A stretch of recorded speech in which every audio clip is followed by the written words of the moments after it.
Hello, hello. Hola, amigos, amigas. Welcome to Lima once again. Welcome to this live virtual event here in Lima from my home. It is a pleasure to have you today in this conversation about syncretism in the religion of the Peruvians, in the Catholic religion that we practice in this part of the world. So today we're going to talk about what is syncretism and why it's so important to understand syncretism as a way to, let's say, a union between two different religions, two different worlds, two different perceptions of the world that, well, then later met here in this territory during the conquest, and also tailor who we Peruvians are nowadays. If you want to understand more deeply and more profoundly Peruvians and Latin Americans, it is important to understand the union of these cultures and, well, the product, which is, well, in most of the cases, for example, the religion, the traditions, the food, etc. So it is, well, wonderful to have you. Thanks a lot for joining. Let me say hi to the people joining to today's event, traveling virtually here to my home in Lima, Peru. Marilyn, hola, hola, amiga, gracias. Thanks for coming. Thanks for visiting. Hola, Ariel. Hello, hello. Hola, Samantha. Hola, Adrian. Hello, Panca. ¿Cómo estás, Mónica? Thanks for coming, Chelsea, Lynn. Hola, hola. And well, of course, as always, your questions are, of course, more than welcome. They really help me to not just make these tours, these events tailor-made to meet your needs and your requests, and also your doubts about Peru. They also enrich these events. So thanks a lot for participating. Gracias, Marilyn. Thanks to you for coming, my dear. Thank you, thank you. Hola from Boston, Adrian. Hola, hola. ¿Qué tal? ¿Cómo estás? So today we're going to talk about syncretism. And also, before we begin, I would like to know how many of you are new to my channel or to Hego. Especially if you're new to Hego, I would like to give you a warm welcome into this wonderful platform that has been creating these connections and these virtual travels since the days of the pandemic back in 2020. That is the year when I also joined to the platform and I discovered virtual traveling. As a tour guide also, I've been guiding for over 15 years here in Lima, in my city, capital of Peru. I had no idea that we could travel virtually and have this vivid, very, very immersive experiences traveling virtually. It had saved my life also in many, many ways, and my mental sanity being able to be part of the community of Hego, because I am also a voyager. I travel a lot virtually to visit my colleagues around the world. I began as a, let's say, regular tour guide, like taking groups outside to the historic center of Lima, going here and there. But later, as all this virtual world, I was able also to explore other alternatives. And for example, doing events from my home allowed me to discuss themes that were more sort of like emphasizing in different fields, like in more particular things. So today we're going to talk about religion. So, hola, Ariel. I'm so happy you're new to my channel. Thanks for letting me know. Also, if you can, please give me a follow. There's a follow button up there somewhere here, and you're going to be able also to travel to different parts of Lima with me. I not just do tours from home, I do also different kinds of events. So welcome to my channel, Ariel. No, my pleasure to have you.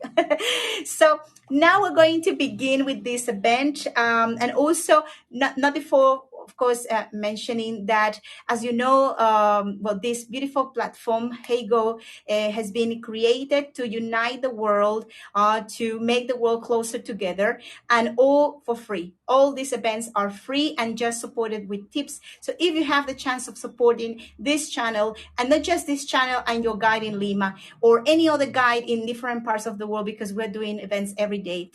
Also, if you're able to support Heygo, because the tips and the sponsorship program is also, it goes to help the guide and Heygo, and that would be super, because in that way we can keep this platform run for free. And I love this idea, because in that way we can allow people who are probably not able to support with money or with paying for private virtual tours or lectures, we can help them also to travel the world. I do believe that education should not be something paid. It should be something given, no? And well, I love to be part of this concept, no? So, well, thanks a lot for that in advance. If you're able to tip and support, thanks a lot. You can do it until even after we finish this event. So you don't need to do it right away. Enjoy the event, okay? So now we're going to turn the camera. I will turn off the light. So in that way, we can also not have the glare. And okay, so now we're going to begin. And this is introduction, let's say, to the syncretism, religious syncretism in the iconography of the colonial art in Peru. As a tour guide, I've been able to travel to different parts of my country with different travelers from all over the world that were looking for different kinds of experiences.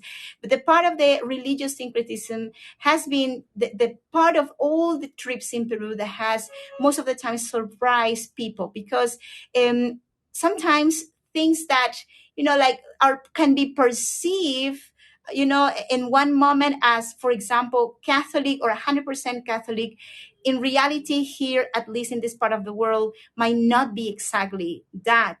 But Catholic religion is basically like an evolution of a religion that has also taken elements from different parts of the world, from cells and from elements from the Roman art and from the Roman tradition, and many other cultural traditions from the old world were united, were taken, digested, and they finally ended up being the Catholic religion that in Europe people knows.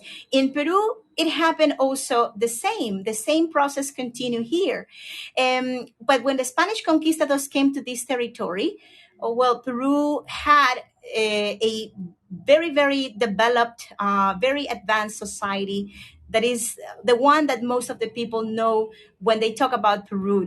We talk about the Incas usually. We talk about Machu Picchu. We talk about Cusco. We talk about the splendor of the Incan Empire. So who were the Incas? I had already mentioned a lot about the Incas in previous events. By the way, if you can, please visit my YouTube channel. The link to my channel is in the description of my channel here in Heygo. And there you're going to see lots of events that I talk about this particular topic, the Incas. So we're going to begin this event with the coming of the conquistadors. And the coming of the conquistadors that dates back to, in the case of Peru, to the year 1532, the time when the conquest started. It is the time also when the clash of two cultures, of two societies began, right? Ariel says, I've actually been to Machu Picchu. Oh, I'm so happy, Ariel, you came to Machu Picchu. Machu Picchu is such a gem. It's an amazing place.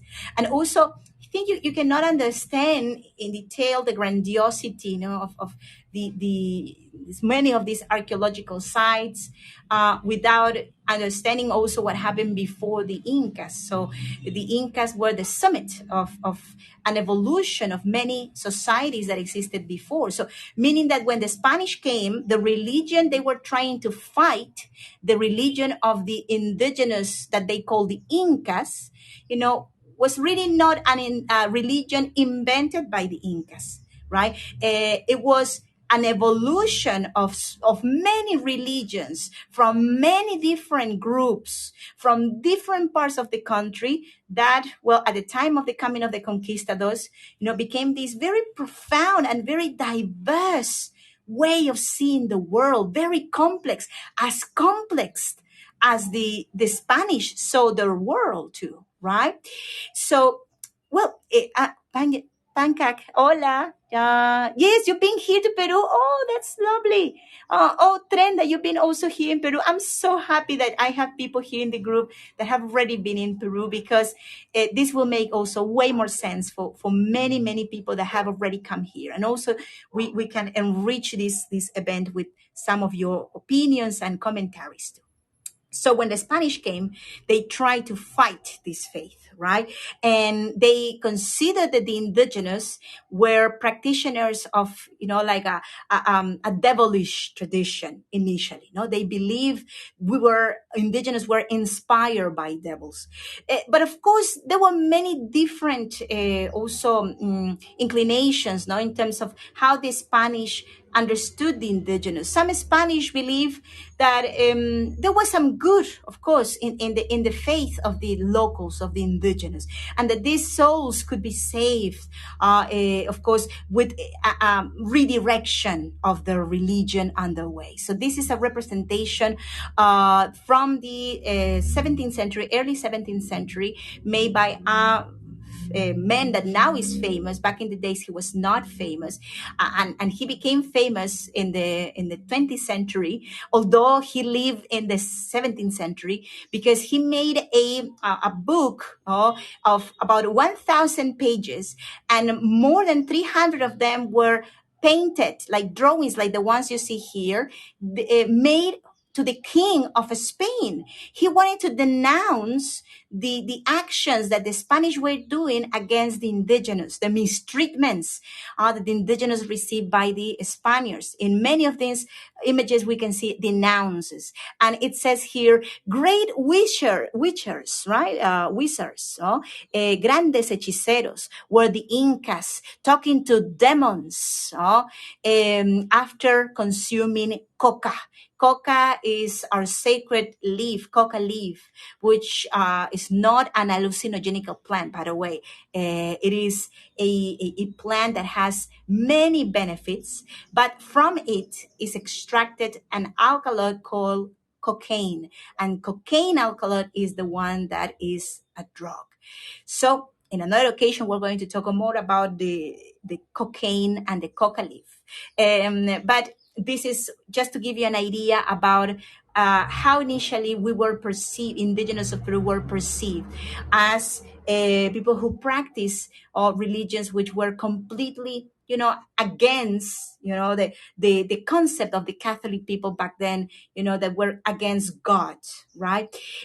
So in a way of justifying their presence in these territories in a religious way, in a sort of like in a way that will also allow them to extract from here the gold and the silver. The Spanish conquistadors, and later also the Spanish representatives of the King of Spain and the religious orders, try to eradicate the faith of the indigenous, because in that way they were validating their presence here. So if we save the souls of the indigenous, we are doing good to this land, right?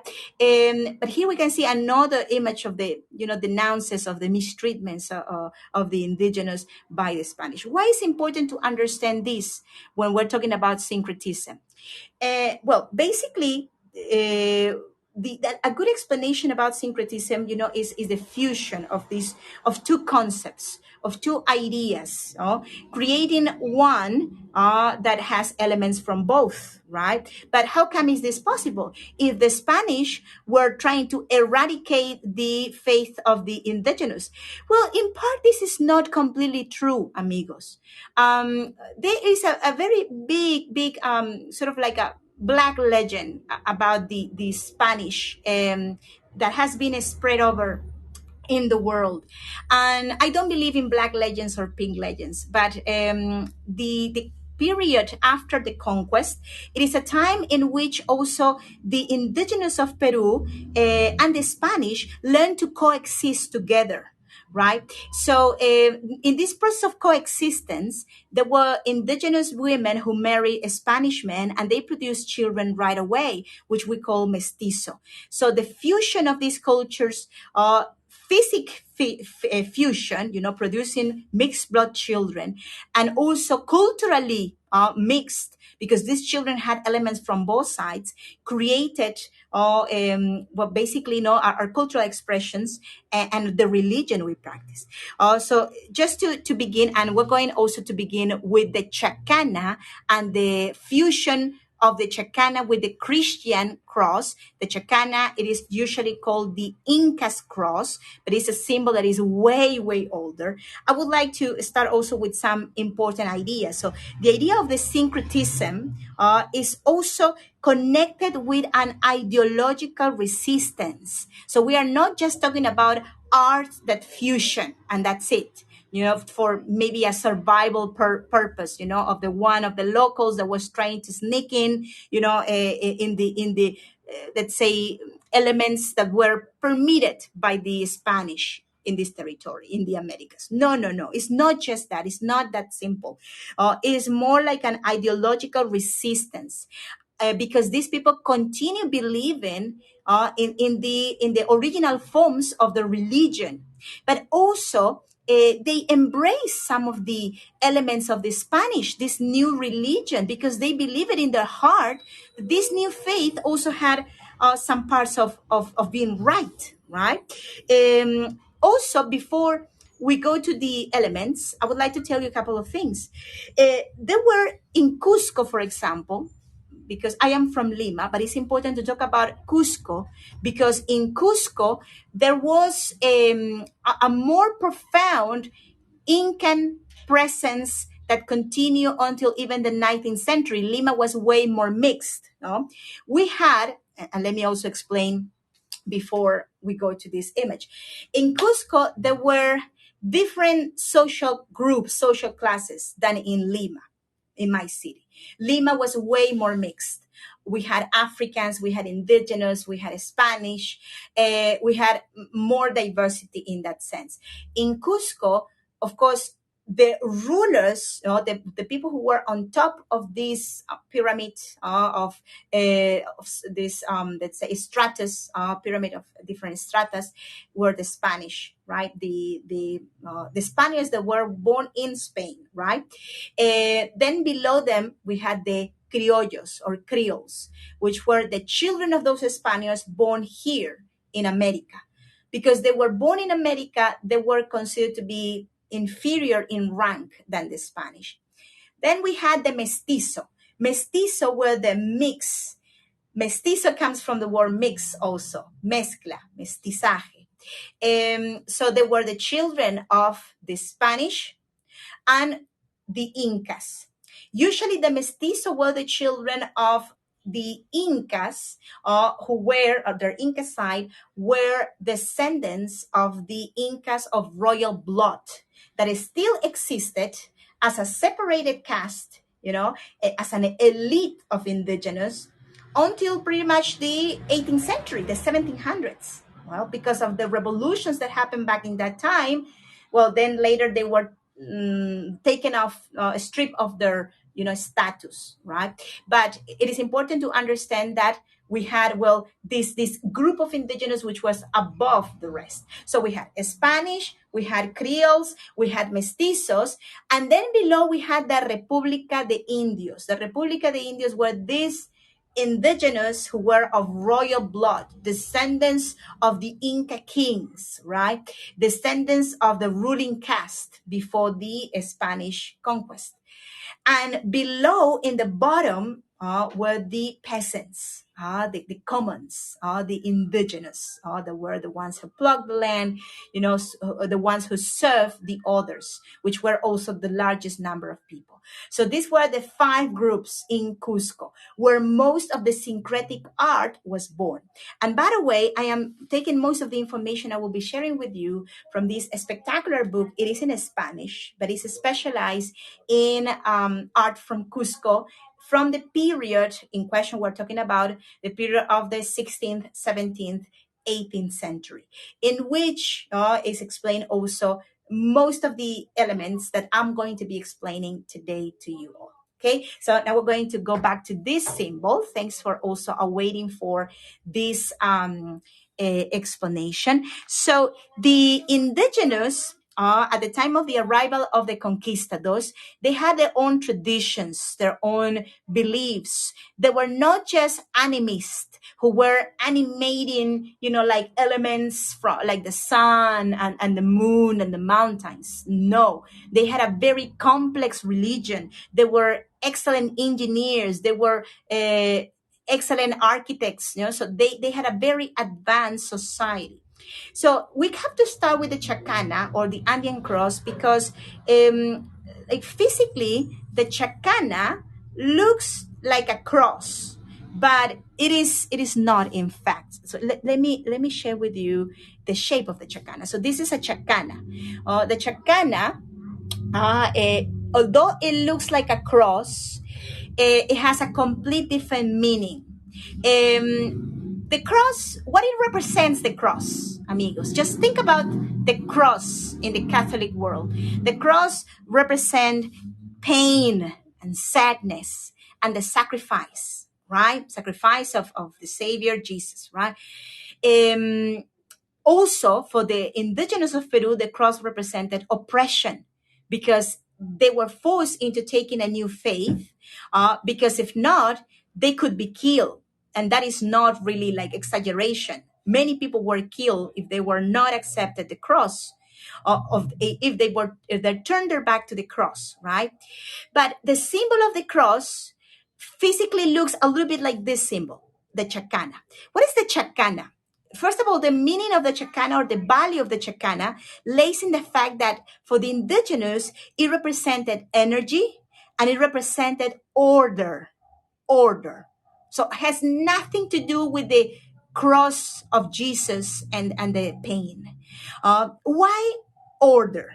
Right? Well, the world is organized, as you know. Everything has an order.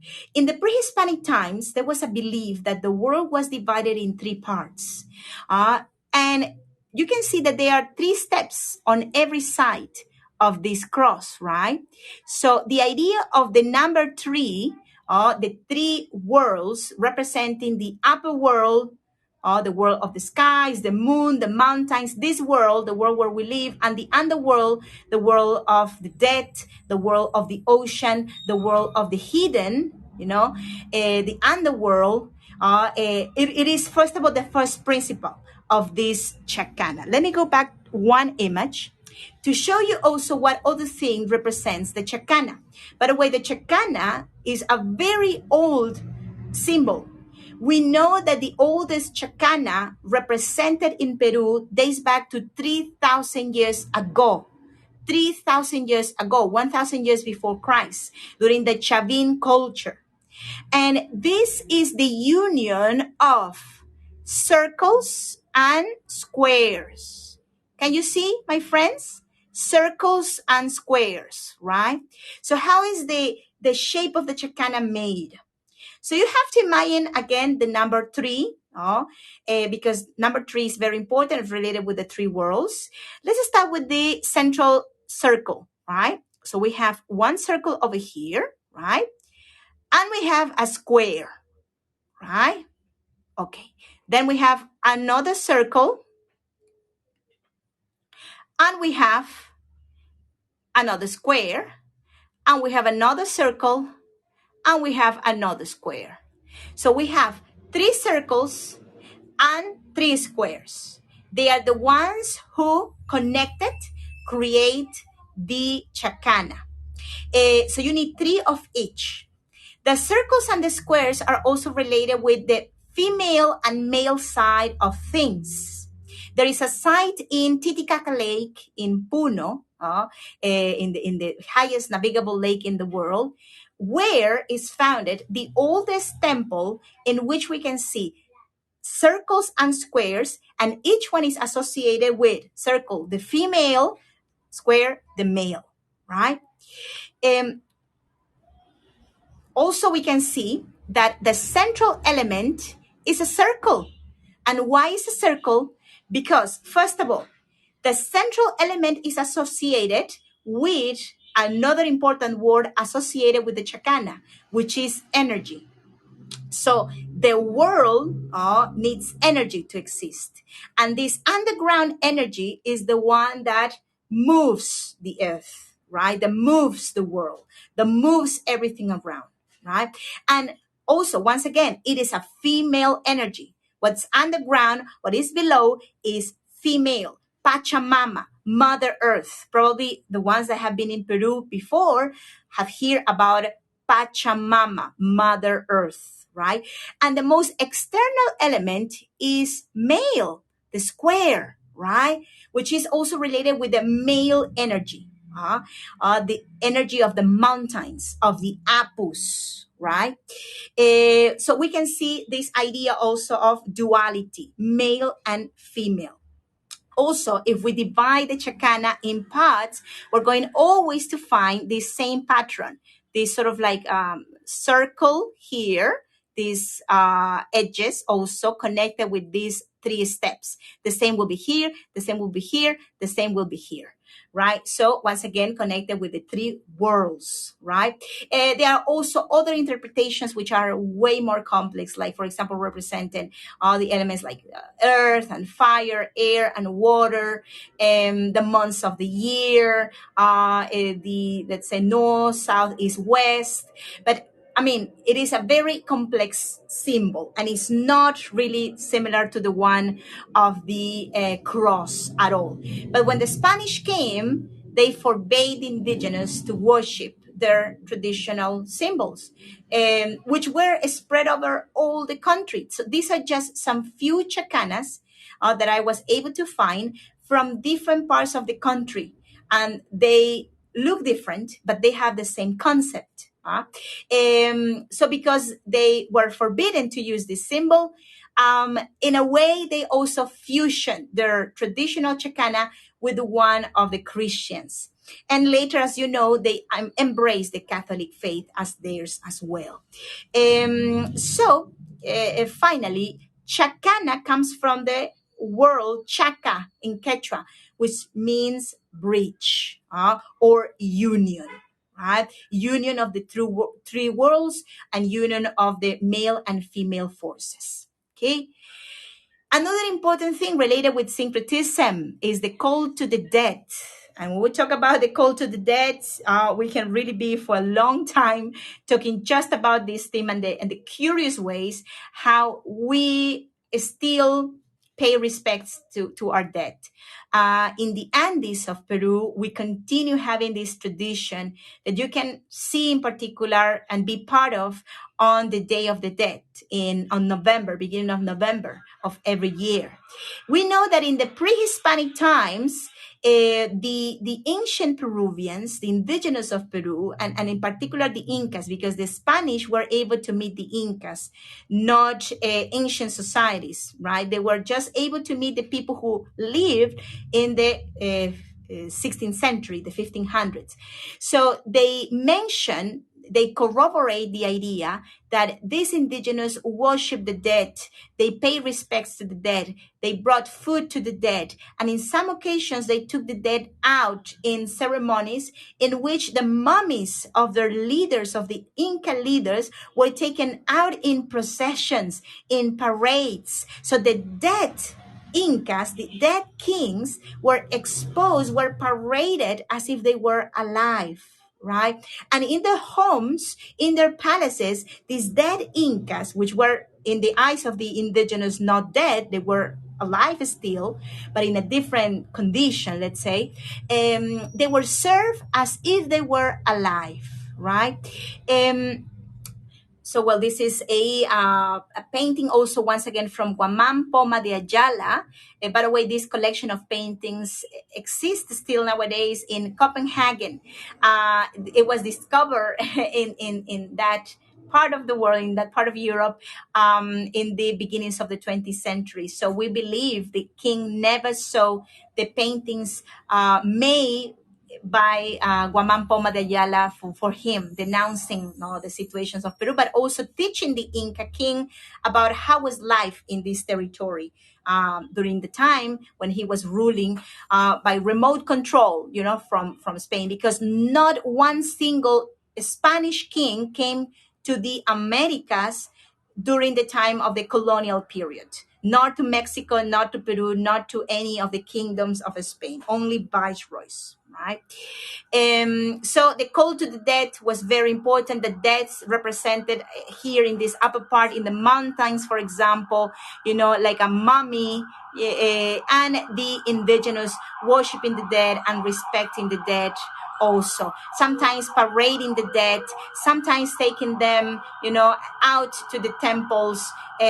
Even there were mediums who talked to the dead to hear their commentaries about things that will happen, omens, and in particular also, hearing recommendations to the alive from the after world. No, so in Peru we still have some people that is still practice this type of call to the dead. Of course, now accepted by the Catholic Church, because back in the conquest period, the call to the dead was completely banned. It was completely forbidden. But later on, the local people, the indigenous people, found out ways to continue practicing these celebrations. Of course, they were not anymore parading the dead as they used to, but they continue bringing food to the dead, food to the cemeteries, drinking with the dead, partying with the dead. And that's also something we still do in on the Day of the Dead, as I was saying, in the cemeteries. We bring food, we bring music, and well, many people have the chance at least once a year to be able to not physically but spiritually embrace the loved ones. This is a recreation of how it's believed the Inca kings look like after the dead, and they were also sort of like mummified and kept in their palaces. When the Spanish came, they forbade the call to the dead, and many mummies were burned, many mummies were removed, and of course many were hidden from the Spanish, safe, so safe that we don't know where they are. So in this moment, unfortunately, we have no way to know where are the mummies of the Incas that were worshipped in their palaces when the Spanish came, because they were taken to probably safe secret places, so secret, as I said before, that we don't know where they are, right? Nowadays, in countries like Bolivia, as well like in Peru and in Mexico, are practiced particular celebrations or ceremonies in which the dead take part. For example, in Bolivia, there is a festivity called ñatita. Ñatita, in Spanish, by the way, that's a sort of like a slang. Ñatita is someone that has very small nose, right? That's a ñatita. So the skulls are ñatitas because they don't have any nose. So they are called ñatitas, and they are usually skulls of not relatives, of not someone directly, like your ancestor. But it's very common that when you go to the, let's say, to the mountains, to the Andes, because there are so many dead buried in different locations, ancient dead, like from the ancient times, it is easy to find skulls of ancestors, of people from the ancient times. And if you find a skull, that is your good luck. So that means that spirit is going to take care after you, will look after you. And if you take that skull to your house, This skull, the spirit of that skull, the spirit associated with that dead, will be with you, taking care of your house, of your relatives, of your goods. But for that to happen, you need to be very careful with the skull, like giving the skull, for example, cigars, like lighting up like a cigar to the skull. The skull will smoke. You can also add perfume to the dead. You can put candies next to the dead. You can put floral arrangements next to the dead. So that will be a way to please that dead, and that dead will take care of you. And once a year, the ñatitas are taken to a mass in which the priest blesses the ñatitas. So this is pure syncretism indeed.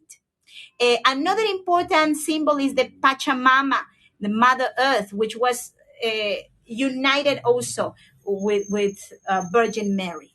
When the Spanish came, they completely banned the cult to Pachamama, the Mother Earth. But they introduced this new image that to the indigenous, it looked very familiar.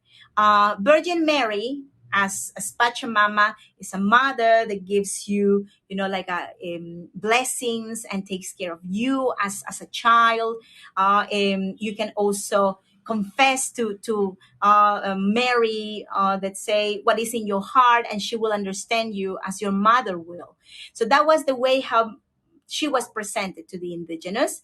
But also something that looked very interesting to these indigenous was the way how the Virgin dressed up, with this very, very long, big, sort of like, let's say, a mantle over her shoulders, or cape in her shoulders, very long, that give her the appearance of a triangular shape. And this triangular shape that also you can see repeatedly in the Cusqueño art, or the art of Lima from the colonial period, these representations of the Virgin of the 17th century in particular, which is a time of lots of glory in the colonial art, it looks very, very much like a mountain. And the indigenous associated this shape, this triangular shape, with the shape of Mother Earth, Pachamama. Here you can see also a representation of Mother, actually it's Virgin Mary, but fusionated with Mother Earth. This is the representation of the Cerro Rico de Potosí. This is a famous mountain that is now in Bolivia, from which silver still is extracted. Peru was very famous because of the silver from Potosí, because back in those days, that part of Bolivia was administrated and belonged to the Viceroyalty of Peru. So Peru used to be much, much bigger than what you know nowadays, what you can see nowadays, right? So we have here the Virgin Mary, but converted in a hill, right? So this could be, something completely illicit, illegal, devilish, if you see it in a way. But we are talking about a time in which art was transitioning, because the art was used as a way to educate indigenous. Art was used as a didactic form to educate indigenous who in most of the times were illiterate. So you couldn't send them books to read. Now we read from books or from schools. Back then there were no schools. Instead of schools, people used to go to the church, and they were evangelized by priests using painting. So that's why painting became such an important way to teach indigenous. And well, the way how the indigenous were teach, of course, were with symbols that they could understand easily, because in many cases they didn't speak even Spanish. Their Spanish was very limited. They spoke Quechua, the indigenous language, and the priests, most of the times they learned Quechua. By the way, the Spanish were interested in learning Quechua and understanding the language of the indigenous. But when you are not born in a language, it is more difficult for you to explain. Sometimes it happens to me when I want to explain things, and sometimes I'm short in words. So art helped more, right? And many of these pieces were made by indigenous artists, directed by a Spanish, but the hand was the one of the indigenous, the one that made the paintings or the sculptures. This is Virgin Mary dressed up as an indigenous woman, and look how pretty she looks, Mary with this traditional hat, and that sort of like a shawl with these elements that are very Andean, and baby Jesus looking indigenous, right? Jesus also dressed up as an indigenous child, but not just any random indigenous child. In the syncretism, we can see elements mixed from the Incas and the Spanish. And in this case, Jesus, because he's not just a random child, he doesn't dress up like a random indigenous children. He dresses up as an Inca king. So we can see, for example, this symbol here, the Mascaipacha is sort of like a crown, the crown of the Incas. It's sort of like a crown. And we can see also in some cases, the child completely dressed like with the sandals. Sorry, I forgot. I didn't mention the sandals of the indigenous, the Mascaipacha, some elements that are related also with the Inca elite. So the Spanish didn't like that because they believe the indigenous were worshiping the Incas. So they didn't like that at all.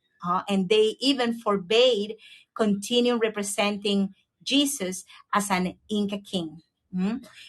Archangels, of course, we have angels.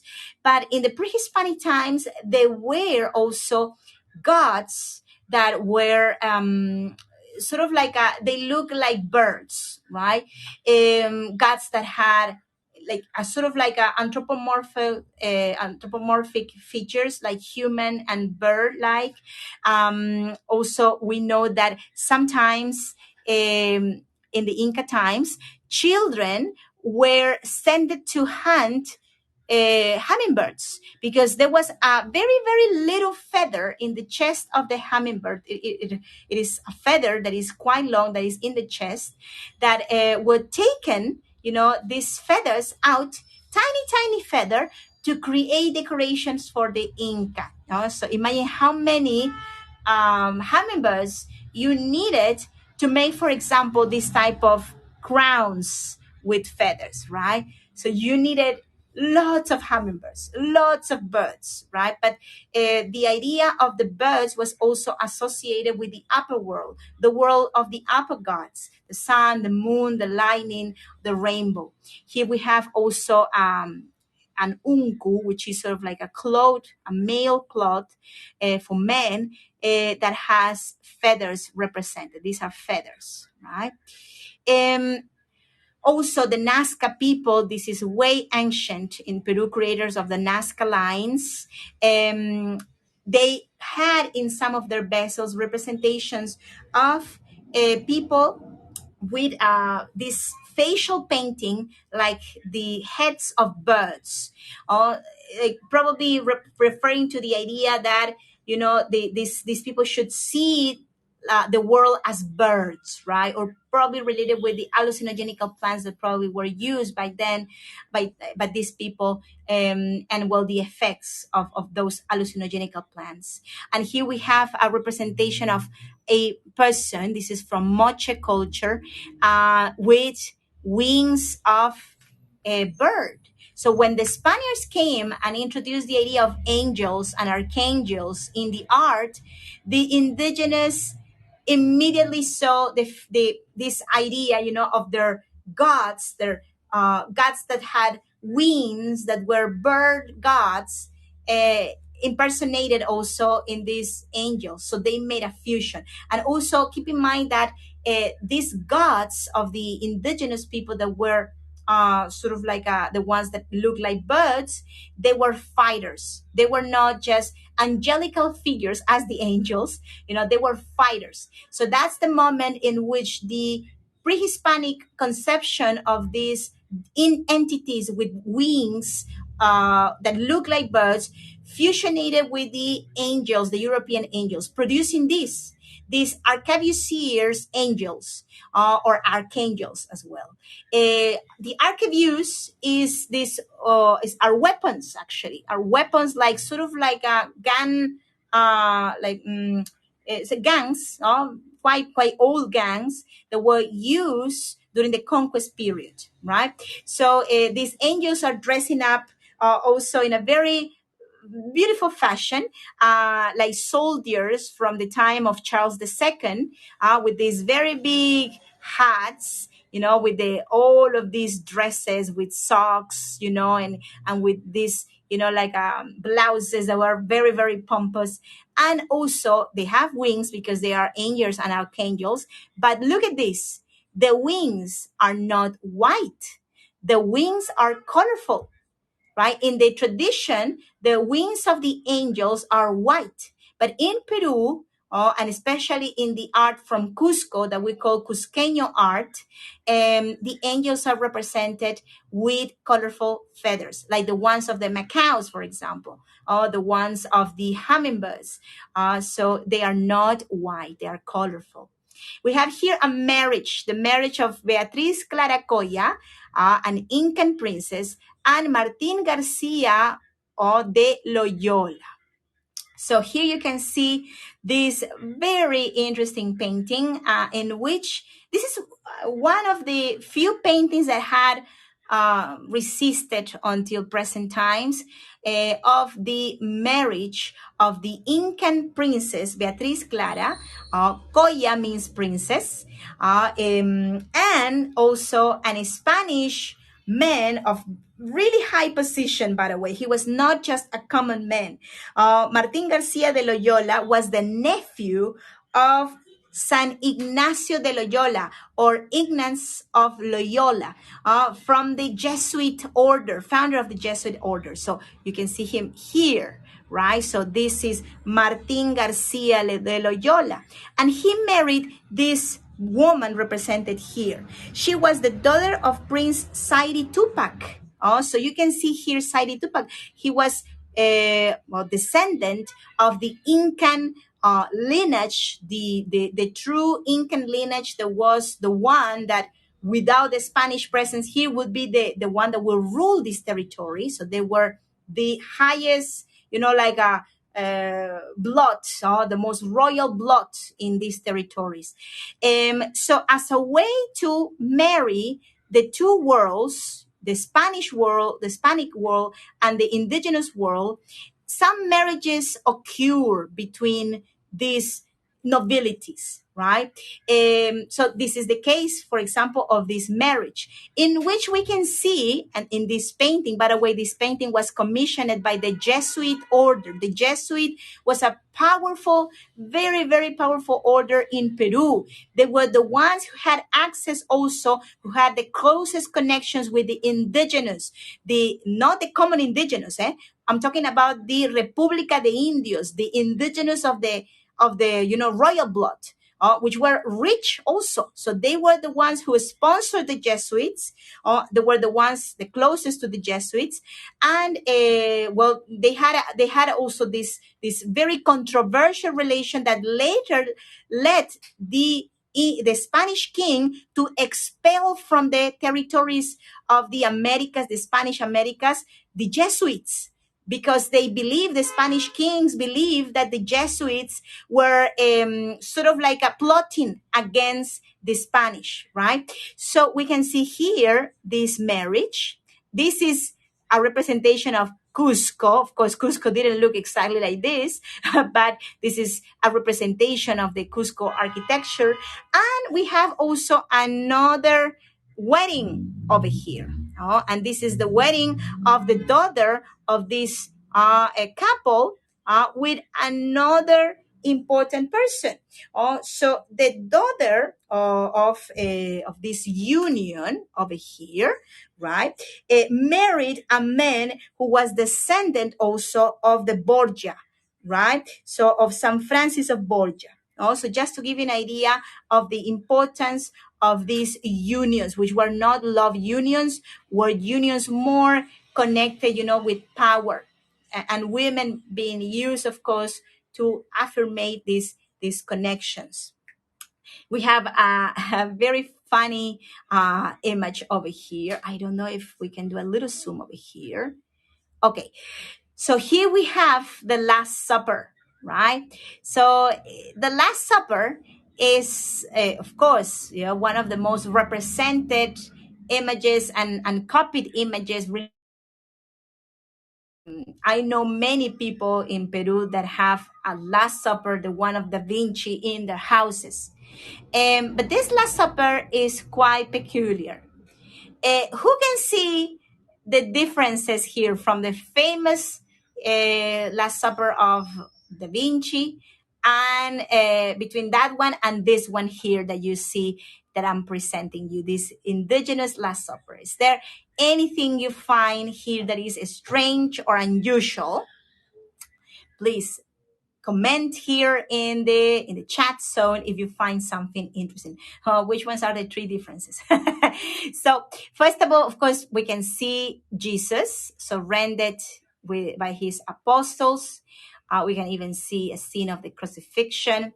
One of the symbols that probably you can see is related with the cosmos, is related with the stars, the constellations. So we can see a star sky.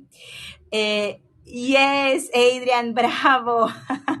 And Adrian has found it the first difference, and probably the most famous of this painting, is the guinea pig, right? So when we talk about syncretism, we also talk about elements which are not sort of like typical for example, in this case, the Catholic faith, but that were introduced. Guinea pig is definitely the element that is the most famous introduced in this painting.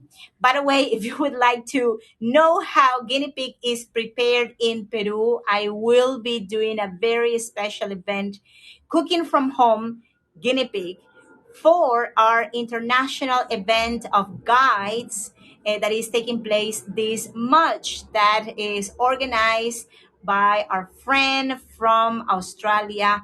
So you can, yes, Adrian, thank you. So we can also have the chance there to learn about Alex, of course, learn about cooking in the world thanks to this show. So I will be cooking guinea pig for you all for this only occasion. One more person, one thing that you can see also that is different is this person over here. Besides also the fruits in the table and all the local elements from Peru, this person over here is Judas. And also look at this, no? The idea of coloring the skin of Judas darker, right?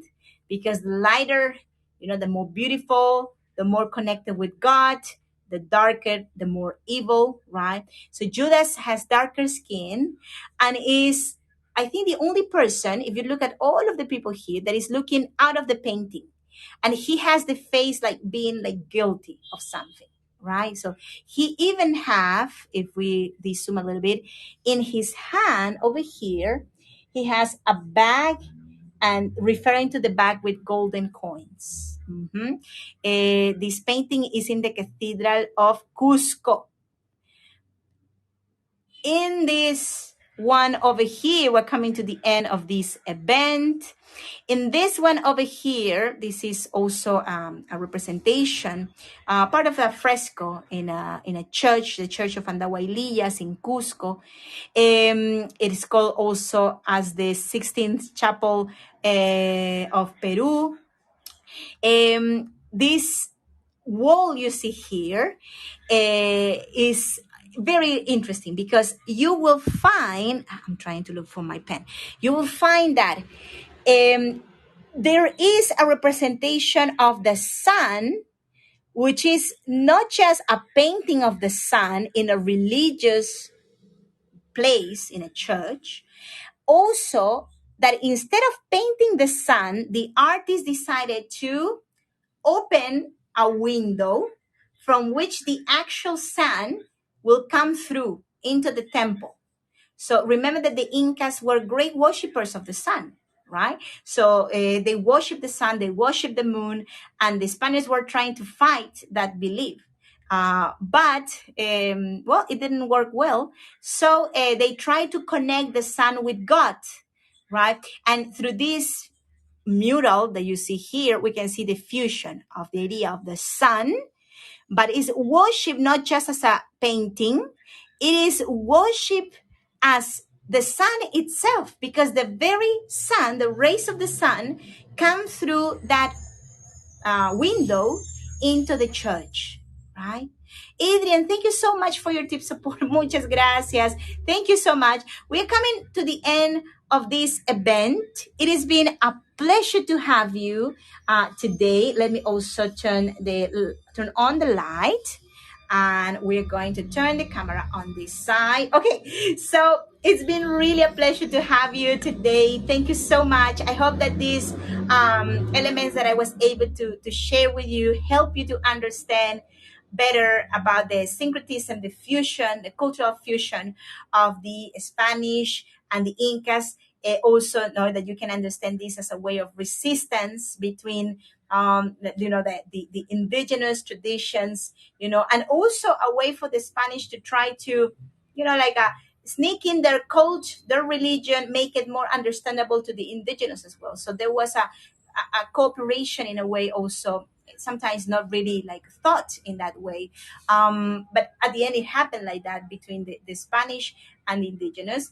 And now the way how we, let's say, celebrate Catholic religion in Peru. I'm not Catholic, but I come from a Catholic family that comes from the Andes as well. So I understand the fusion also now more as a observant of all of these different evolutions, local evolutions, but also I've been able to travel virtually with many of my colleagues around the world, in Europe especially, and I've been able to understand that many of the things that we take for granted that are Catholic, they are not. So I just wanted to share with you this. Thank you so much for your tip support, by the way. If you would like to support this event with a tip, which would be highly, highly appreciated, I will activate a button now that will help you to do it if you have the chance to do it. If you can do it, that would be super. If you can't, I understand. Of course, it's not always we have the chance.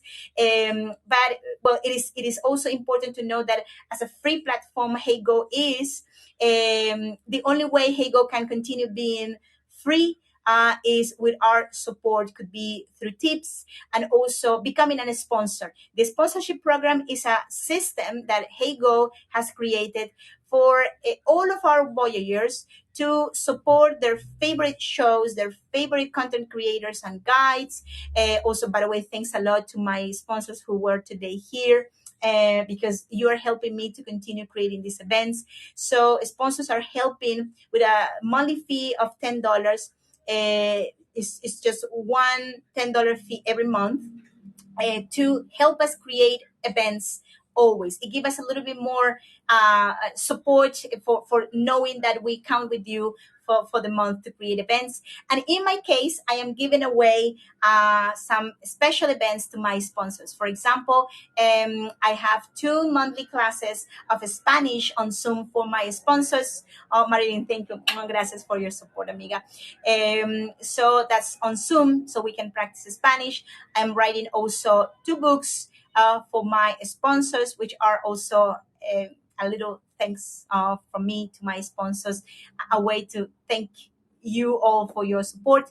And also to the people who are supporting with a tip, you are helping me a lot to continue doing these events because they are also continue being free to everyone. And additionally, you can go to my YouTube channel and you can see the recording of my events. If you want to go there and see my previous events, you can see it for free on my YouTube channel. So once again, thanks a lot for coming.